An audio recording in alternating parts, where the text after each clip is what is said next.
அஸ்ஸலாமு அலைக்கும் வரஹ்மத்துல்லாஹி வபரகாத்துஹு. அன்புள்ள சகோதரர்களே, இந்த மார்க்க கேள்வி பதில் தளத்துல சகோதரர் இம்ரான் அவங்க நல்ல ஒரு கேள்வி கேட்கறாங்க. என்ன கேட்கறாங்கடா, ஒரு மாசத்துக்கு முன்னாடி நான் உங்களோட ஒரு கேள்வி கேட்டிருந்தேன், காதலை பத்தி கேட்டிருந்தேன். இஸ்லாம் காதலை பத்தி என்ன சொல்லுது அப்படின்னு கேட்டிருந்தேன்.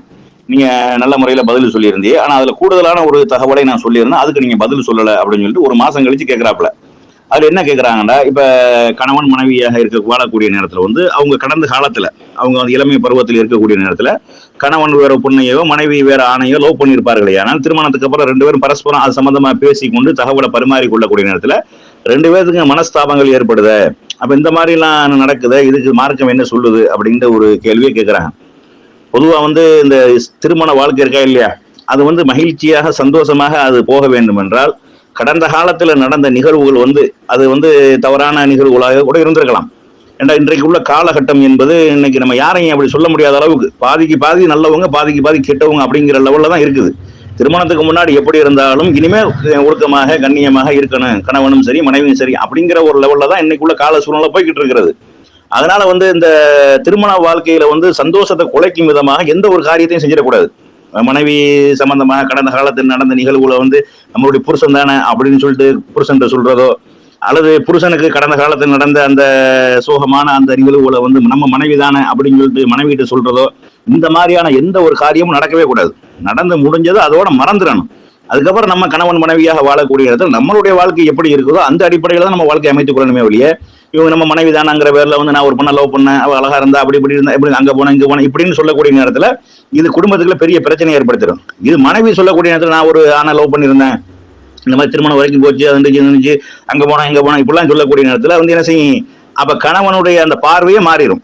மனைவியின் மீது சந்தேக பார்வை ஏற்பட்டு அந்த வாழ்க்கையை நரகத்துக்கு போயிடும், நரக வாழ்க்கையா போயிடும், சந்தோஷமே இருக்காது. கடந்த காலத்துல நடந்த நிகழ்வுகளை மறந்துடணும். கணவன் மனைவியாக இணைந்து விடுவார்கள், ஆனால் அவர் ரெண்டு பேரும் இனிமே ஒழுக்கமாக பரிசுத்தமாக ஒருவருக்கு ஒரு அன்பு பரஸ்பரம் பரிமாறிக்கொண்டு அப்படித்தான் இருக்கணுமே ஒழிய, கடந்த காலத்தில் நடந்த கசப்பான நிகழ்வுகளை பரிமாறிக்கொள்றோம், நகமும் சதையா போயிட்டோம்ல, ஒரு உடலா போயிட்டோம்ல, உடலும் ஒரு உடலா போயிடுச்சுல அப்படின்னு நீங்க சொல்ல ஆரம்பித்தீர்களே, ஆனால் அது மிகப்பெரிய ஒரு பாதிப்பை தான் ஏற்படுத்தும். திருமண வாழ்க்கையில இல்லற வாழ்க்கையில சந்தோஷமாக இருப்பதற்கு பதிலாக சந்தேகத்தையும் தவறான ஒரு சிந்தனையும் எண்ணத்தையும் அதைத்தான் ஏற்படுத்துமே ஒழிய, அதனால கடந்த காலத்தில் நடந்த நிகழ்வுகளை பேசவே கூடாது. அது ஒரு கசப்பான சம்பவம் அப்படின்னு நினைச்சு மறந்துடணும்.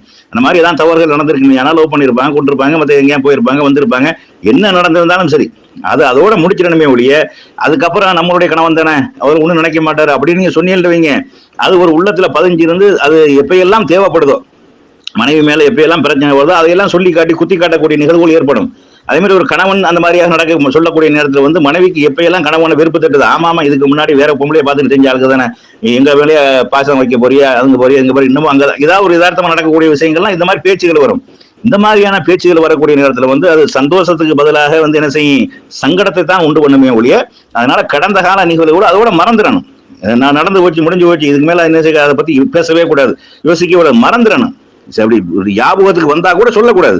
கணவன் மனைவிட்டையும் சொல்லக்கூடாது, மனைவி கணவன்ட்டையும் சொல்லக்கூடாது. கடந்த காலத்தில் நடந்த கசப்பான சம்பவங்களை பரஸ்பரம் பரிமாறிக்கொள்ளவே கூடாது என்பதுதான் ஒரு குடும்ப வாழ்க்கையில சந்தோஷத்திற்கு வழிவகுக்குமே ஒழிய, நீங்க நம்மளுடைய கணவன் தானே நம்மளுடைய மனைவி தானே பரிமாறி கொண்டீர்களே, ஆனால் அது என்ன செய்யும், மிகப்பெரிய ஒரு பிரச்சனையையும் சந்தேகத்தையும் சந்தோஷத்திற்கு எதிராகவும் அமைந்துவிடும் என்பதை என்ன செய்யணும், கவனத்தில் கொள்ள வேண்டும்.